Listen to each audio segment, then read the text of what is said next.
a really powerful technology that we can deploy at the distribution layer is Virtual Switching System, VSS, Virtual Switching System.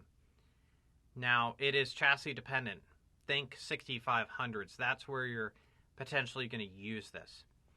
What it does is it combines the two physical switches. It's not like stacking where you can do more than two.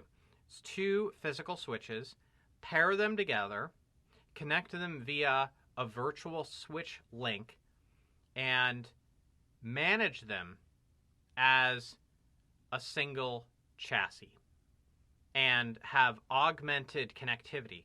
Now, in this case, one control plane is active, multiple data planes are active.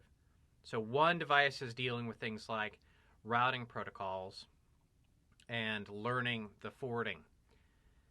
This is what it looks like to the outside world.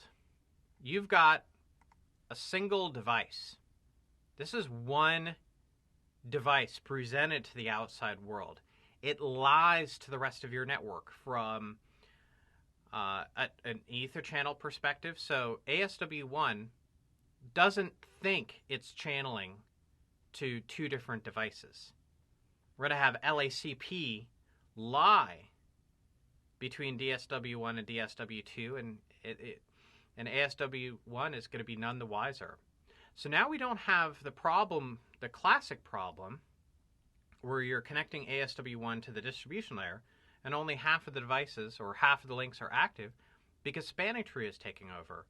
We don't need spanning tree. We'd still run it. But we don't have spanning tree protocol doing anything because we have two connections.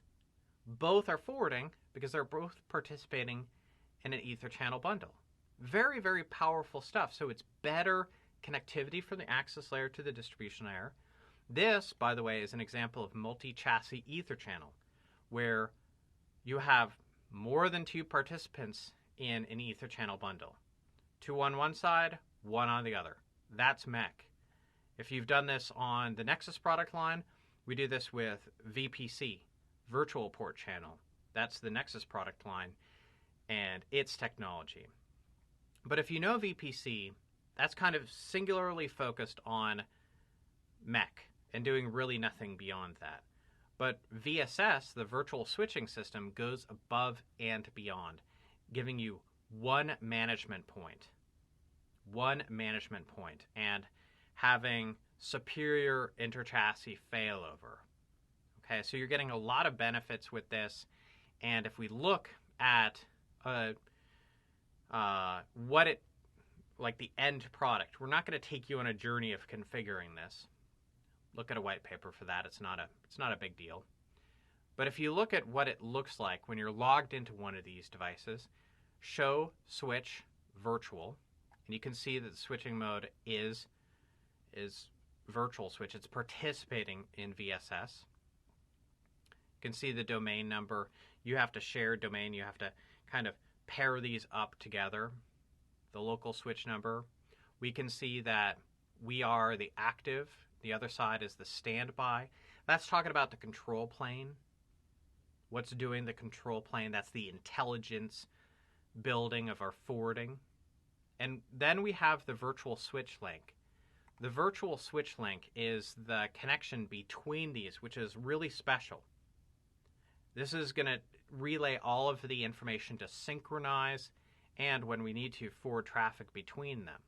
So that's a key ingredient. We have to make sure that that's operational.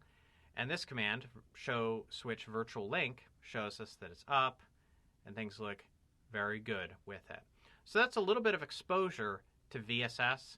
A great technology if you want to do it, but make sure that your equipment supports it because 6500s, that's the realm of VSS.